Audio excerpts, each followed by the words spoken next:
Good morning students. ਸਾਹਿਤਿਕ ਰੰਗ ਭਾਗ ਪਹਿਲਾ। ਕਹਾਣੀ ਇੱਕ ਸਧਾਰਨ ਆਦਮੀ। ਕਹਾਣੀਕਾਰ ਸੰਤੋਖ ਸਿੰਘ ਧੀਰ। ਜੋ ਕਹਾਣੀਕਾਰ ਸੰਤੋਖ ਸਿੰਘ ਧੀਰ ਨੇ ਉਹਨਾਂ ਦੀ ਸ਼ਖਸੀਅਤ ਤੇ ਰਚਨਾ ਬਾਰੇ ਪੜ੍ਹਾਂਗੇ। ਸੰਤੋਖ ਸਿੰਘ ਧੀਰ ਦਾ ਜਨਮ 2 ਦਸੰਬਰ 1920 ਨੂੰ ਸਰਹੰਦ ਨੇੜੇ ਆਪਣੇ ਨਾਨਕੇ ਘਰ ਬਸੀ ਪਠਾਣਾ ਵਿਖੇ ਹੋਇਆ। ਉਹਨਾਂ ਦਾ ਪਾਲਣ ਪੋਸ਼ਣ ਨਾਨਕਿਆਂ ਤੋਂ ਥੋੜ੍ਹੀ ਦੂਰ ਆਪਣੇ ਦਾਦਕੇ ਪਿੰਡ ਡੜਹੇੜੀ ਵਿਖੇ ਹੋਇਆ। ਸੰਤੋਖ ਸਿੰਘ ਧੀਰ ਪੰਜਾਬੀ ਦੇ ਸਿਰਮੌਰ ਲੇਖਕ ਸਨ। ਕਵਿਤਾ, ਨਾਵਲ, ਲੇਖ, ਸਫ਼ਰਨਾਮਾ ਤੇ ਸਵੈ ਜੀਵਨੀ ਲਗਭਗ ਹਰ ਵਿਧਾ ਵਿੱਚ ਉਹਨਾਂ ਨੇ ਆਪਣੀ ਕਲਮ ਚਲਾਈ ਹੈ।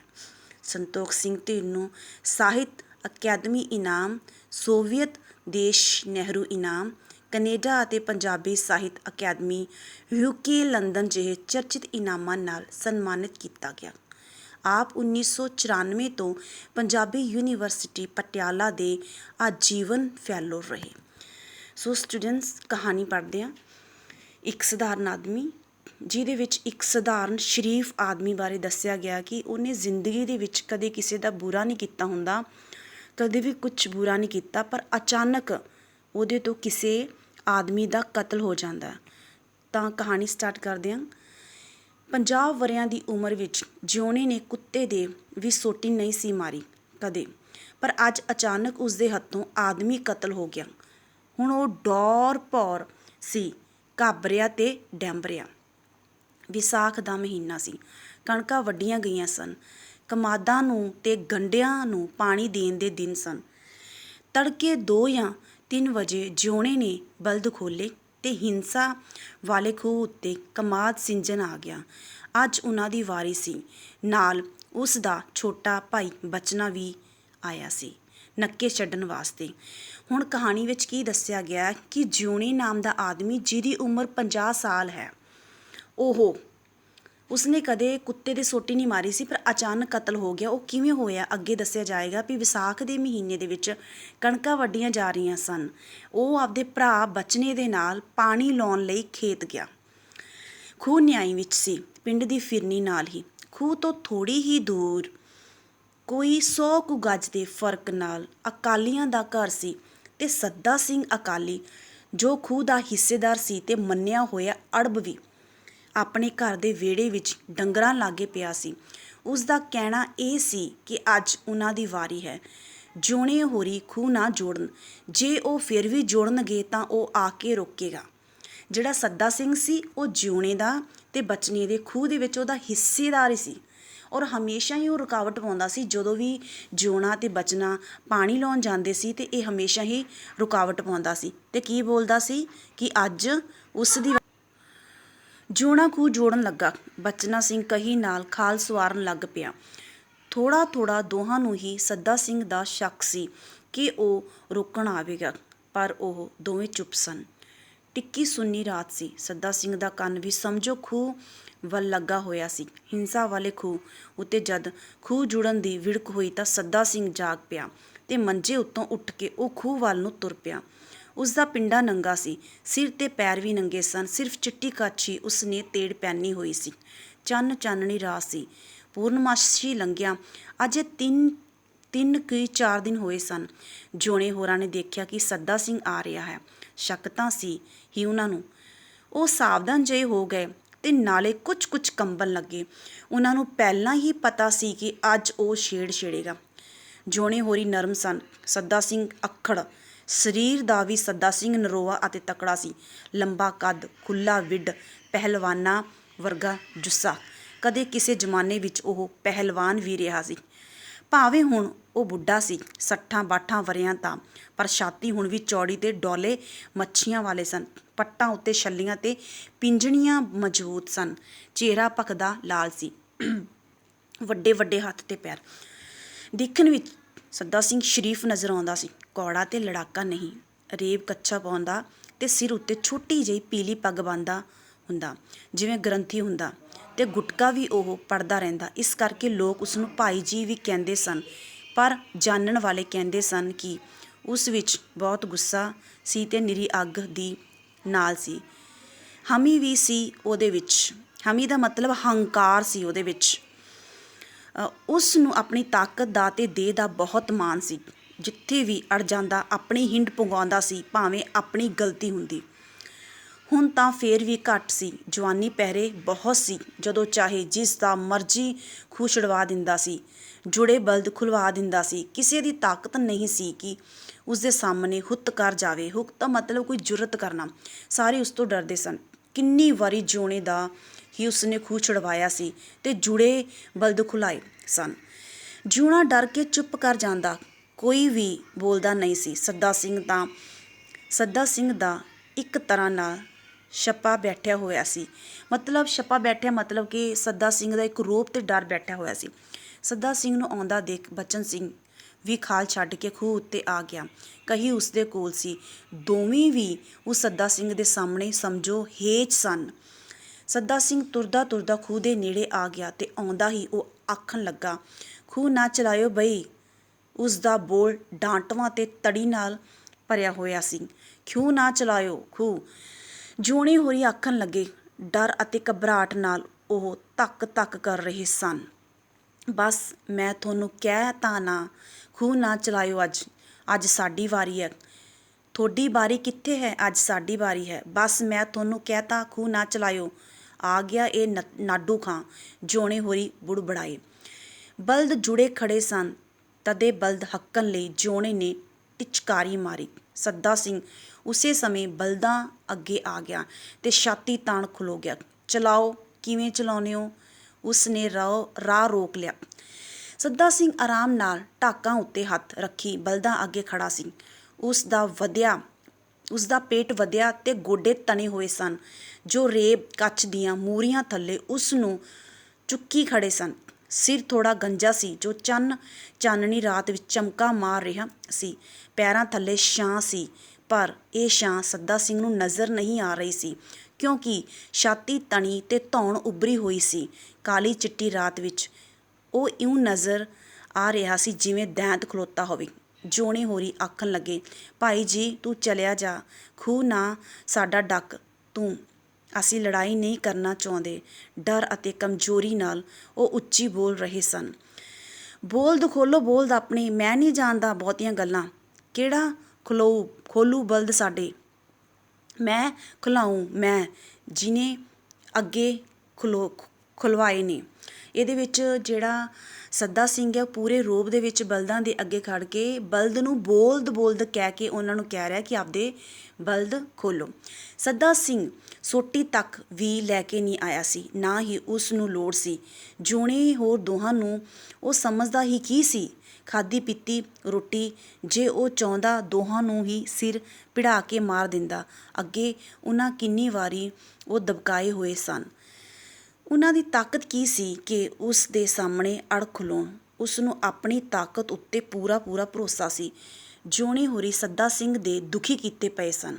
ਰੋਜ਼ ਤੰਗ ਕਰਦਾ ਤੇ ਤੁਰਦਾ ਕੰਮ ਖੁਲਾਰ ਦਿੰਦਾ। ਰੱਬ ਹੀ ਬਣਿਆ ਹੋਇਆ ਸੀ। ਸੱਦਾ ਸਿੰਘ ਨੇ ਹੈਂਕੜ ਨਾਲ ਬੋਲ ਹੀ ਮੂੰਹੋਂ ਕੱਢਿਆ ਸੀ ਕਿ ਲੱਖ ਸਾਊਆਂ ਦਾ ਸਾਊ। ਜਿਉਣਾ ਅੱਗ ਬਬੂਲਾ ਹੋ ਗਿਆ ਤੇ ਡਰ ਦੀ ਅੰਨੀ ਸ਼ਕਤੀ ਨਾਲ ਕਾਲਾ ਕਹਿਰ ਬਣ ਗਿਆ। ਉਸਨੇ ਕਹੀ ਚੁੱਕੀ ਤੇ ਬਿਜਲੀ ਵਰਗੀ ਤਾਕਤ ਨਾਲ ਸੱਦਾ ਸਿੰਘ ਦੇ ਸਿਰ ਵਿੱਚ ਮਾਰੀ। ਖੂਹ ਛੁਡਾਉਣਾ ਸਾਡਾ ਏ, ਬੋਲਦ ਖੋਲ੍ਹੋ ਬੋਲਦ। ਉਹ ਦੰਦ ਕਰੀਚ ਰਿਹਾ ਸੀ ਤੇ ਲੱਖ ਕਰੋੜਾਂ ਸੱਪਾਂ ਜਿੰਨੀ ਜ਼ਹਿਰ ਨਾਲ ਭਰ ਗਿਆ ਸੀ। ਹੁਣ ਉਹ ਇੱਕ ਚੰਡਾਲ ਸੀ। ਉਸਦੀਆਂ ਅੱਖਾਂ ਲਟਾ ਕੇ ਕਾਲੀ ਅੱਗ ਬਣ ਗਈਆਂ ਸਨ। ਇਹਦੇ ਵਿੱਚ ਕੀ ਦੱਸਿਆ ਹੈਗਾ ਵੀ ਜਦੋਂ ਸੱਦਾ ਸਿੰਘ ਬਲਦਾਂ ਦੇ ਅੱਗੇ ਖੜ੍ਹ ਜਾਂਦਾ, ਖੂਹ ਨਹੀਂ ਚਲਾਉਣ ਦਿੰਦਾ, ਉਹਨਾਂ ਨੂੰ ਪਾਣੀ ਨਹੀਂ ਲਾਉਣ ਦਿੰਦਾ, ਤਾਂ ਜਿਹੜਾ ਸਾਊ ਸੀਗਾ, ਕੌਣ ਸਾਊ ਸੀਗਾ? ਜਿਉਣਾ। ਬਹੁਤ ਹੀ ਸਾਊ ਇਨਸਾਨ ਸੀ। ਉਹਨੂੰ ਗੁੱਸਾ ਆ ਜਾਂਦਾ, ਪੂਰੀ ਤਰ੍ਹਾਂ ਗੁੱਸਾ ਆ ਜਾਂਦਾ। ਤਾਂ ਉਹਦੇ ਹੱਥ ਵਿੱਚ ਕੀ ਸੀਗੀ? ਕਹੀ ਸੀ। ਕਹੀ ਤਾਂ ਫਿਰ ਉਹ ਕੀ ਕਰਦਾ? ਕਹੀ ਮਾਰ ਦਿੰਦਾ ਸੱਦਾ ਸਿੰਘ ਦੇ।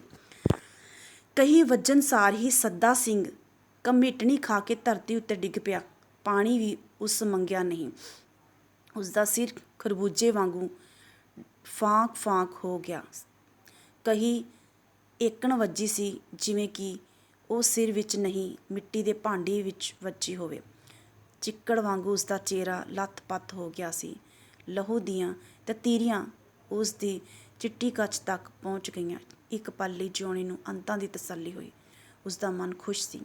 ਪਰ ਅਗਲੇ ਪਲ ਹੀ ਇਹ ਤਸੱਲੀ ਸ਼ਾਈਮਾਈ ਹੋਣ ਲੱਗੀ। ਉਸ ਨੂੰ ਆਸ ਹੀ ਨਹੀਂ ਸੀ ਕਿ ਉਸ ਤੋਂ ਇਹ ਹੋ ਜਾਵੇਗਾ। ਉਸਨੇ ਕਹੀ ਸੱਦਾ ਸਿੰਘ ਨੂੰ ਮਾਰਨ ਲਈ ਨਹੀਂ ਮਾਰੀ ਸੀ, ਸਹਿਜ ਸੁਭਾਅ ਹੀ ਮਾਰੀ ਸੀ, ਧੌਲ ਵਾਂਗ ਜਾਂ ਜੱਫੇ ਵਾਂਗ। ਪਰ ਉਹ ਏਕਣ ਵੱਜੀ ਕਿ ਸੱਦਾ ਸਿੰਘ ਮਰ ਗਿਆ ਤੇ ਧਰਤੀ ਉੱਤੇ ਡਿੱਗ ਪਿਆ। ਹੁਣ ਉਹ ਮਰਿਆ ਪਿਆ ਸੀ, ਉਸ ਦੇ ਹੱਥੋਂ ਕਤਲ ਹੋ ਗਿਆ। ਜਿਉਣਾ ਇੱਕ ਸਿੱਧਾ ਸਾਦਾ ਅਤੇ ਸਧਾਰਨ ਜੱਟ ਸੀ। ਹੇਰ ਫੇਰ ਜਾਂ ਲਗਾਓ ਉਸ ਨੂੰ ਨਹੀਂ ਆਉਂਦੇ ਸਨ। ਮੀਂਹ ਦੀ ਸੁੱਚੀ ਕਣੀ ਵਾਂਗ ਜਿਹੜੀ ਅਜੇ ਅੰਬਰ ਦੇ ਵਿਚਕਾਰ ਹੀ ਖੜੀ ਹੁੰਦੀ। ਉਸ ਦਾ ਦਿਲ ਪਵਿੱਤਰ ਸੀ। ਉਸ ਨੂੰ ਇਹੋ ਪਤਾ ਸੀ ਕਿ ਅੰਨ ਪੈਦਾ ਕਰਨ ਲਈ ਹਲ ਕਿਵੇਂ ਵਾਹੁਣਾ ਜਾਂ ਗੋਡੀ ਕਿਵੇਂ ਕਰਨੀ ਹੈ। ਫਸਲ ਉੱਗੀ ਦੇਖ ਕੇ ਉਹ ਖੁਸ਼ ਹੋਣ ਵਾਲਾ ਤੇ ਝੱਖੜ ਝਾਂਝਾਂ ਦੇਖ ਕੇ ਉਹ ਦੁਖੀ ਹੋਣ ਵਾਲਾ ਸੀ। ਜੇ ਕੋਈ ਦੁੱਖ ਜਾਂ ਸੁੱਖ ਹੁੰਦਾ ਤਾਂ ਵਾਹਿਗੁਰੂ ਨੂੰ ਯਾਦ ਕਰਨ ਝਗੜੇ ਅਤੇ ਲੜਾਈਆਂ ਫਸਾਦ ਉਸ ਨੂੰ ਬੁਰੇ ਲੱਗਦੇ ਸਨ। ਜਿੱਥੋਂ ਤੱਕ ਹੁੰਦਾ ਉਹ ਉਹਨਾਂ ਗੱਲਾਂ ਤੋਂ ਦੂਰ ਰਹਿੰਦਾ, ਕਿਉਂਕਿ ਉਸ ਨੂੰ ਪਤਾ ਸੀ ਕਿ ਝਗੜਾ ਬੁਰਾ ਹੁੰਦਾ ਹੈ, ਲੜਾਈ ਦਾ ਮੂੰਹ ਕਾਲਾ ਹੈ। ਜਿੱਥੇ ਲੜਾਈ ਹੁੰਦੀ ਹੈ ਘੜੇ ਪਾਣੀ ਨਹੀਂ ਰਹਿੰਦਾ। ਜਿੱਥੇ ਜਿਉਣਾ ਲੜਾਈ ਤੋਂ ਜਾਂ ਹੋਰ ਗੱਲਾਂ ਤੋਂ ਡਰਦਾ ਸੀ, ਉੱਥੇ ਉਸ ਨੂੰ ਪੁਲਿਸ ਤੋਂ ਵੀ ਬਹੁਤ ਡਰ ਲੱਗਦਾ ਸੀ। ਉਸਨੇ ਸੁਣਿਆ ਹੋਇਆ ਸੀ ਕਿ ਪੁਲਿਸ ਬੁਰੀ ਹੁੰਦੀ ਹੈ। ਸੱਚੇ ਅਤੇ ਝੂਠੇ ਨੂੰ ਵੀ ਪੁਲਿਸ ਨਹੀਂ ਦੇਖਦੀ। ਪੁਲਿਸ ਲਈ ਸੱਚਾ ਅਤੇ ਝੂਠਾ ਇੱਕ ਬਰਾਬਰ ਹੈ। ਫਿਰ ਉਸਨੂੰ ਪਤਾ ਸੀ ਪੁਲਿਸ ਜਦੋਂ ਕੁੱਟਦੀ ਹੈ ਤਾਂ ਮੱਕੀ ਵਾਂਗ ਕੁੱਟਦੀ ਹੈ। ਮਾਰ ਮਾਰ ਕੇ ਆਦਮੀ ਦੇ ਹੱਡ ਭੰਨੇ ਜਾਂਦੇ ਨੇ ਤੇ ਫੁੱਸ ਉਡਾਏ ਜਾਂਦੇ ਆ। ਮੰਜੇ ਹੇਠਾਂ ਹੱਥ ਦੇ ਕੇ ਉੱਤੇ ਬੰਦੇ ਬੈਠਦੇ ਨੇ ਤੇ ਉਸਨੂੰ ਦੁੱਖ ਦਿੰਦੇ ਹਨ। ਕਦੇ ਮੰਜਾ ਲਾਉਂਦੇ ਨੇ ਤੇ ਕਦੇ ਉਸਦੇ ਕੇਸ ਬੰਨ੍ਹ ਕੇ ਛੱਤ ਨਾਲ ਟੰਗ ਦਿੰਦੇ ਹਨ। ਪੈਰਾਂ ਦੀਆਂ ਤਲੀਆਂ ਵਿੱਚ ਬੈਂਤ ਮਾਰੇ ਜਾਂਦੇ ਨੇ, ਨੂੰਹਾਂ ਵਿੱਚ ਸੂਈਆਂ ਜਾਂ ਪਿੰਨ ਚੋਬੇ ਜਾਂਦੇ ਹਨ। ਬੱਕਰਾ ਵੀ ਕਸਾਈ ਕੋਲ ਇੰਨਾ ਦੁਖੀ ਨਹੀਂ ਹੁੰਦਾ ਜਿੰਨਾ ਬੰਦਾ ਪੁਲਿਸ ਕੋਲ। ਖੂਹ ਤੋਂ ਥੋੜ੍ਹੀ ਦੂਰ ਹੀ ਇੱਕ ਕਣਕ ਦਾ ਖਲਵਾੜਾ ਸੀ। ਜਿਉਣਾ ਉੱਥੇ ਦੌੜਿਆ ਤੇ ਕਣਕ ਦੇ ਖਲਵਾੜੇ ਵਿੱਚ ਭਾਰਾ ਓਲੇ ਲੁਕ ਗਿਆ। ਇੱਥੇ ਉਹ ਮਹਿਫੂਜ਼ ਸੀ, ਕੋਈ ਨਹੀਂ ਸੀ ਦੇਖਦਾ। ਪਰ ਜਿਉਣਾ ਅਗਲੇ ਪਲ ਹੀ ਥਲ ਪਥਲ ਹੋ ਗਿਆ। ਉਸ ਨੂੰ ਚੈਨ ਨਹੀਂ ਸੀ। ਉਸ ਨੂੰ ਆਪਣੇ ਚਾਰ ਚੁਫੇਰੇ ਪੁਲਿਸ ਹੀ ਪੁਲਿਸ ਦਿਸਣ ਲੱਗੀ। ਪੁਲਿਸ ਜਦੋਂ ਆਉਂਦੀ ਹੈ ਤਾਂ ਪੱਤਾ ਛਾਂਦੀ ਤੇ ਖੂੰਜਾ ਟੋਂਦੀ ਹੈ। ਬੰਦਾ ਭਾਵੇਂ ਕਿਤੇ ਹੋਵੇ ਪੁਲਿਸ ਭਾਲ ਲੈਂਦੀ ਹੈ। ਜਿਉਣਾ ਉੱਥੋਂ ਉੱਠਿਆ ਤੇ ਫਿਰ ਬਾਹਰ ਗਿਆ, ਖਲਵਾੜੇ ਵਿੱਚ ਲੁਕਿਆ। ਉਹ ਸਭ ਨੂੰ ਨਜ਼ਰ ਆਉਂਦਾ ਸੀ। ਉੱਥੋਂ ਥੋੜ੍ਹੀ ਦੂਰ ਹੀ ਸ਼ਹੀਦਾਂ ਵਾਲਾ ਖੂਹ ਸੀ। ਜਿਉਣਾ ਉੱਥੇ ਤੁਰਿਆ ਤੇ ਵੱਡਾਂ ਵਿੱਚੋਂ ਦੌੜਦਾ ਸ਼ਹੀਦਾਂ ਵਾਲੇ ਆ ਗਿਆ। ਸ਼ਹੀਦਾਂ ਵਾਲੇ ਖੂਹ ਉੱਤੇ ਇੱਕ ਚੁੰਗੀ ਬਣੀ ਹੋਈ ਸੀ। ਚੁੰਗੀ ਕਾਫੀ ਡੂੰਘੀ ਸੀ। ਆਮ ਕਰਕੇ ਚੁੰਗੀ ਵਿੱਚ ਪਾਣੀ ਜਮ੍ਹਾਂ ਰਹਿੰਦਾ ਸੀ, ਪਰ ਅੱਜ ਉਹ ਖਾਲੀ ਸੀ। ਥੋੜ੍ਹਾ ਬਹੁਤ ਚਿੱਕੜ ਜਾਂ ਇੱਟਾਂ ਵੱਟੇ ਹੋਣਗੇ। ਜਿਉਣਾ ਇੰਨਾ ਘਬਰਾਇਆ ਤੇ ਇੰਨਾ ਡਰਿਆ ਹੋਇਆ ਸੀ ਕਿ ਆਪਣਾ ਆਪ ਲੁਕਾਉਣ ਲਈ ਉਹ ਚੁੰਗੀ ਵਿੱਚ ਹੀ ਬੈਠ ਗਿਆ। ਚੁੰਗੀ ਵਿੱਚ ਹੀ ਪੂਰੀ ਤਰ੍ਹਾਂ ਮਹਿਫੂਜ਼ ਸਮਝਣ ਲੱਗ ਪਿਆ। ਹਾਲਾਂਕਿ ਇਹ ਗਲਤ ਸੀ। ਚੁੰਗੀ ਵਿੱਚ ਬੈਠਾ ਬੰਦਾ ਸਾਫ਼ ਨਜ਼ਰ ਆਉਂਦਾ ਸੀ। ਆਦਮੀ ਦੇ ਨਹਾਉਣ ਲਈ ਹੀ ਚੁੰਗੀ ਬਣੀ ਹੋਈ ਸੀ, ਬਹੁਤੀ ਡੂੰਘੀ ਨਹੀਂ ਸੀ। ਪਰ ਜਿਉਣਾ ਚੁੰਗੀ ਵਿੱਚ ਵੀ ਥਲ ਪਥਲ ਹੋਣ ਲੱਗਾ। ਇਹ ਵੀ ਠੀਕ ਨਹੀਂ ਸੀ। ਇੱਥੇ ਵੀ ਉਹ ਲੁਕਿਆ ਹੋਇਆ ਜਾਂ ਮਹਿਫੂਜ਼ ਨਹੀਂ ਸੀ। ਸਭ ਨੂੰ ਨਜ਼ਰ ਆਉਂਦਾ ਸੀ। ਖੂਹ ਦੇ ਬਿਰਛ ਬੂਟੇ ਉਸ ਨੂੰ ਰਹਿ ਕੇ ਘੂਰ ਰਹੇ ਸਨ ਤੇ ਉਸ ਨੂੰ ਘਿਰਨਾ ਕਰਦੇ ਸਨ। ਖੂਹ ਵੀ ਭਾਵੇਂ ਚੁੱਪ ਸੀ, ਪਰ ਸਾਰੀ ਗੱਲ ਤੋਂ ਵਾਕਿਫ ਸੀ। ਟਿੰਡਾਂ ਵੀ ਤੇ ਪਾਤਸ਼ਾਹ ਵੀ ਸਾਰੀ ਗੱਲ ਤੋਂ ਜਾਣੂ ਸਨ। ਚੁੱਪ ਚਪੀਤੀ ਟਿੱਕੀ ਰਾਤ ਵੀ ਸਾਰੀ ਗੱਲ ਦੀ ਭੇਤਣ ਸੀ। ਅੰਬਰਾਂ ਉੱਤੇ ਤਾਰੇ ਵੀ ਜੋ ਟਸ ਕਰ ਰਹੇ ਸਨ, ਸਾਰਾ ਕੁਝ ਹੀ ਜਾਣਦੇ ਤੇ ਸਗੋਂ ਮੁਸਕਰਾਉਂਦੇ ਸਨ। ਚੰਨ ਨੂੰ ਸਾਰਾ ਪਤਾ ਸੀ। ਆਖਿਰ ਜਿਉਣਾ ਚੁੰਗੀ ਵਿੱਚ ਵੀ ਸ਼ਾਂਤ ਹੋ ਕੇ ਬਹਿ ਨਾ ਸਕਿਆ, ਝੱਟ ਹੀ ਬਾਹਰ ਆ ਗਿਆ। ਹੁਣ ਜਿਉਣਾ ਕਿੱਥੇ ਜਾਵੇ ਉਸ ਨੂੰ ਪਤਾ ਨਹੀਂ ਸੀ। ਜਿੰਨਾ ਚਿਰ ਰਾਤ ਸੀ, ਜਿਉਣਾ ਸਮਝ ਰਿਹਾ ਸੀ ਹਰ ਕੋਈ ਉਸ ਨੂੰ ਦੇਖਦਾ ਤੇ ਉਸ ਦਾ ਪਿੱਛਾ ਕਰਦਾ। ਜਦੋਂ ਸਵੇਰ ਹੋਈ ਤੇ ਪੱਬਾਂ ਭਾਰ ਉੱਚਾ ਹੋ ਕੇ ਸੂਰਜ ਉਸ ਵੱਲ ਦੇਖਣ ਲੱਗਾ, ਜਿਉਣਾ ਸੋਚਣ ਲੱਗਾ ਕਿ ਹੁਣ ਉਹ ਲੁਕਿਆ ਹੋਇਆ ਹੈ। ਦੁਨੀਆ ਵਿੱਚ ਕੋਈ ਵੀ ਹੁਣ ਉਸ ਨੂੰ ਨਹੀਂ ਦੇਖਦਾ। ਜਿਉਣਾ ਘਰ ਆਇਆ ਤੇ ਆ ਕੇ ਏਕਣ ਬਹਿ ਗਿਆ, ਜਿਵੇਂ ਫਸਲ ਸਿੰਜ ਕੇ ਗੋਡੀ ਕਰਕੇ ਆਇਆ ਹੋਵੇ। ਹੁਣ ਉਹ ਬਿਲਕੁਲ ਠੀਕ ਸੀ। ਉਸਦੇ ਅੰਦਰ ਪੂਰੀ ਚੈਨ ਨਜ਼ਰ ਆ ਰਹੀ ਸੀ। ਪਰ ਇਹ ਚੈਨ ਅਸਲ ਵਿੱਚ ਬੇਚੈਨੀਆਂ ਦੀ ਸਿਖਰ ਸੀ। ਉਸਦੇ ਮਨ ਦੀਆਂ ਤਹਿਆਂ ਵਿੱਚ ਤੂਫਾਨ ਆਇਆ ਹੋਇਆ ਸੀ। ਸਿਰਫ ਤਹਿ ਚੁੱਪ ਸੀ। ਉਸਦੀ ਜੋ ਪੱਗ ਸੀ ਉਤਾਰੀ ਤੇ ਕੰਘਾ ਕਰਨਾ ਸ਼ੁਰੂ ਕਰ ਦਿੱਤਾ। ਫਿਰ ਪੱਗ ਉਤਾਰੀ ਤੇ ਫਿਰ ਕੇਸ ਵਾਹੁਣ ਲੱਗਾ। ਵਾਰ ਜਿਉਣਾ ਪੱਗ ਉਤਾਰਦਾ ਤੇ ਕੇਸ ਵਾਹੁੰਦਾ। ਉਸਦੇ ਮਨ ਵਿੱਚ ਐਚਵੀ ਜਾਂ ਅਗਨੀ ਲੱਗੀ ਹੋਈ ਸੀ। ਲਾਟਾਂ ਭੜਕ ਰਹੀਆਂ ਸਨ। ਕਿੰਨੀ ਵਾਰ ਜਿਉਣੇ ਨੇ ਮੁੜ ਆਪਣੇ ਕੇਸ ਵਾਹੇ। ਉਸ ਨੂੰ ਟੇਕ ਨਹੀਂ ਸੀ। ਪਾਰੇ ਵਾਂਗੂ ਉਸਦਾ ਮਨ ਅਸ਼ਾਂਤ ਜਾਂ ਵਿਆਕੁਲ ਸੀ। ਜਿਉਣਾ ਰੋਟੀ ਖਾਣ ਲੱਗਾ, ਪੈਰ ਭਾਰ ਬੈਠਾ। ਉਹ ਏਕਣ ਰੋਟੀ ਖਾਂਦਾ ਸੀ ਜਿਵੇਂ ਹੁਣ ਉਹ ਉੱਥੇ ਨਹੀਂ, ਹੋਰ ਹੀ ਦੁਨੀਆ ਵਿੱਚ ਸੀ। ਬਟਰ ਤੱਕਦਾ ਉਹ ਆਪਣੇ ਮੂੰਹ ਵਿੱਚ ਅਲ-ਪਟਲ ਬੁਰਕੀਆਂ ਪਾ ਰਿਹਾ ਸੀ। ਉਸ ਦੀਆਂ ਅੱਖਾਂ ਆਂਡਿਆਂ ਵਾਂਗੂ ਗਲੀ ਵਿੱਚ ਲਿਸ਼ਕ ਰਹੀਆਂ ਸਨ। ਜਿਉਣੇ ਅੰਦਰ ਸੱਚ ਤੇ ਝੂਠ ਘੋਰ ਯੁੱਧ ਕਰ ਰਹੇ ਸਨ। ਸੱਚ ਉਸਨੂੰ ਆਪਣੇ ਵੱਲ ਤੇ ਝੂਠ ਆਪਣੇ ਵੱਲ ਖਿੱਚਦਾ। ਜਿਉਣਾ ਦੁਬਿਧਾ ਵਿੱਚ ਸੀ। ਸਗੋਂ ਉਸ ਨੇ ਸੱਚ ਤੋਂ ਆਪਣਾ ਮੂੰਹ ਭੁਮਾਇਆ ਹੋਇਆ ਸੀ। ਸੱਚ ਬੇਸ਼ੱਕ ਚੰਗਾ ਤੇ ਉੜਕ ਜਿੱਤਣ ਵਾਲਾ ਸੀ, ਪਰ ਉਸ ਨੂੰ ਝੂਠ ਚੰਗਾ ਤੇ ਲਾਹੇਵੰਦ ਦਿਸਦਾ ਸੀ। ਕਿੰਨੇ ਲੋਕੀ ਝੂਠ ਬੋਲ ਕੇ ਸਾਫ਼ ਬਰੀ ਹੋ ਜਾਂਦੇ ਹਨ। ਸੱਚੇ ਮਾਰੇ ਜਾਂਦੇ ਤੇ ਝੂਠੇ ਛੱਡੇ ਜਾਂਦੇ ਹਨ। ਉਸ ਨੂੰ ਸਾਫ਼ ਪਤਾ ਸੀ ਕਿ ਉਸ ਨੇ ਕਤਲ ਕੀਤਾ ਹੈ। ਉਸਦਾ ਦਿਲ ਕਹਿੰਦਾ ਸੀ ਕਿ ਉਸ ਨੇ ਕਤਲ ਕੀਤਾ ਹੈ, ਪਰ ਉਹ ਇਸ ਸੱਚਾਈ ਕੋਲੋਂ ਦੂਰ ਨੱਸਣਾ ਚਾਹੁੰਦਾ ਤੇ ਝੂਠਾ ਹੁੰਦਾ ਹੋਇਆ ਵੀ ਉਹ ਸੱਚਾ ਹੋਣਾ ਚਾਹੁੰਦਾ ਸੀ। ਉਸ ਨੂੰ ਝੂਠ ਚੰਗਾ ਤੇ ਸੱਚ ਬੁਰਾ ਲੱਗਦਾ ਸੀ। ਸੱਚ ਉਸ ਵੱਲ ਮੂੰਹ ਅੱਡ ਕੇ ਝੱਫਣ ਨੂੰ ਆ ਰਿਹਾ ਸੀ। ਝੂਠ ਸ਼ਰਨ ਦਿੰਦਾ ਸੀ। ਜਿਉਣਾ ਆਪਣੀ ਕਿਵੇਂ ਨਾ ਕਿਵੇਂ ਜਾਨ ਬਚਾਉਣੀ ਚਾਹੁੰਦਾ ਸੀ। ਪਰ ਦੁਖਾਂਤ ਇਹ ਸੀ ਕਿ ਜਿਉਣਾ ਚੰਗਾ ਬੰਦਾ ਸੀ। ਝੂਠ ਨਾਲ ਉਹ ਬਹੁਤਾ ਚਿਰ ਗੁਜ਼ਾਰਾ ਨਹੀਂ ਕਰ ਸਕਦਾ ਸੀ। ਸੂਲੀ ਉੱਤੇ ਟੰਗਿਆ ਵੀ ਉਹ ਇੰਨਾ ਦੁਖੀ ਮਹਿਸੂਸ ਨਹੀਂ ਕਰਦਾ ਜਿੰਨਾ ਉਹ ਹੁਣ ਦੁਖੀ ਸੀ। ਇੰਨਾ ਉਹ ਸੂਲੀ ਉੱਤੇ ਟੰਗਿਆ ਵੀ ਦੁਖੀ ਨਹੀਂ ਸੀ। ਆਖਿਰ ਫੋੜਾ ਫੁੱਟਿਆ ਤੇ ਉਸ ਨੂੰ ਕੁਝ ਆਰਾਮ ਆਇਆ। ਟੀਸੀ ਉੱਤੇ ਪਹੁੰਚ ਕੇ ਜਦ ਪੀੜਾਂ ਸਿਖਰ ਛੂਹਣ ਲੱਗੀਆਂ, ਜਿਉਣੇ ਦਾ ਮੂੰਹ ਭੰਵਿਆ ਤੇ ਸੱਚ ਦੇ ਪਾਸੇ ਹੋ ਗਿਆ। ਜਿਉਣਾ ਬੁੜਬੁੜਾਉਣ ਲੱਗਿਆ, ਮੈਂ ਮਾਰਿਆ, ਮੁੱਕਰਦਾ ਨਹੀਂ, ਮੈਂ ਮਾਰਿਆ।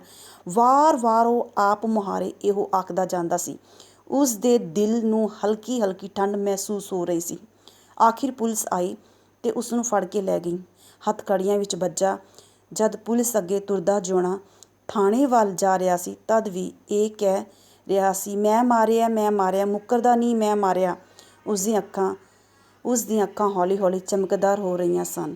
ਸੋ ਸਟੂਡੈਂਟਸ, ਇਸ ਕਹਾਣੀ ਵਿੱਚ ਕੀ ਦੱਸਿਆ ਗਿਆ ਕਿ ਜਿਹੜਾ ਜਿਉਣਾ ਨਾਮ ਦਾ ਇਨਸਾਨ ਹੈ ਉਹ ਇੱਕ ਸਧਾਰਨ ਹੈ, ਬਹੁਤ ਹੀ ਇਮਾਨਦਾਰ ਔਰ ਸਾਊ ਹੈ। ਉਸਨੇ ਕਦੇ ਕੋਈ ਜੁਰਮ ਨਹੀਂ ਕੀਤਾ, ਪਰ ਅਚਾਨਕ ਗੁੱਸੇ ਵਿੱਚ ਉਸ ਤੋਂ ਨਾ ਚਾਹੁੰਦੇ ਹੋਏ ਵੀ ਕਤਲ ਹੋ ਜਾਂਦਾ। ਕਤਲ ਤੋਂ ਉਹਨੂੰ ਪਤਾ ਕਿ ਪੁਲਿਸ ਬਹੁਤ ਕੁੱਟਦੀ ਆ। ਪੁਲਿਸ ਤੋਂ ਬਚਣ ਲਈ ਉਹ ਝੂਠ ਦਾ ਸਹਾਰਾ ਲੈਂਦਾ ਤੇ ਉਹਦੇ ਅੰਦਰ ਸੱਚ ਅਤੇ ਝੂਠ ਦੋਨਾਂ ਦਾ ਘੋਲ ਹੁੰਦਾ, ਲੜਾਈ ਹੁੰਦੀ ਹੈ ਔਰ ਉਸਨੂੰ ਬਹੁਤ ਹੀ ਦਰਦ ਤੇ ਤਕਲੀਫ ਦਿੰਦੇ ਆ। ਆਖਿਰ ਤੇ ਉਸ ਸੱਚੇ ਇਨਸਾਨ ਨੂੰ ਸੱਚ ਬੋਲ ਕੇ ਹੀ ਚੈਨ ਆਉਂਦਾ। ਜਦੋਂ ਉਹ ਸੱਚੀ ਗੱਲ ਕਰਦਾ ਹੈ ਕਿ ਮੈਂ ਮਾਰਿਆ ਤਾਂ ਉਹਦੀਆਂ ਅੱਖਾਂ ਦੇ ਵਿੱਚ ਚਮਕ ਆਉਂਦੀ ਹੈ ਔਰ ਉਹਦੀ ਦਿਲ ਦੇ ਵਿੱਚ ਠੰਡ ਪੈਂਦੀ ਹੈ। ਆਈ ਹੋਪ ਸਟੂਡੈਂਟਸ, ਕਹਾਣੀ ਥੋੜ੍ਹੀ ਜਿਹੀ ਵੱਡੀ ਸੀ, ਪਰ ਆਈ ਹੋਪ ਕਿ ਤੁਹਾਨੂੰ ਸਮਝ ਆਈ ਹੋਣੀ ਹੈ। ਇਹ ਕਹਾਣੀ ਦੀ ਜੋ ਪਿਕਚਰ ਦਿੱਤੀ ਹੋਈ ਹੈ ਤੁਸੀਂ ਖੁਦ ਪੜ੍ਹਨੀ ਹੈ ਔਰ ਸਮਝਣੀ ਹੈ। ਨੈਕਸਟ ਵੀਡੀਓ ਦੇ ਵਿੱਚ ਆਪਾਂ ਕੁਐਸਚਨ ਕਰਾਂਗੇ।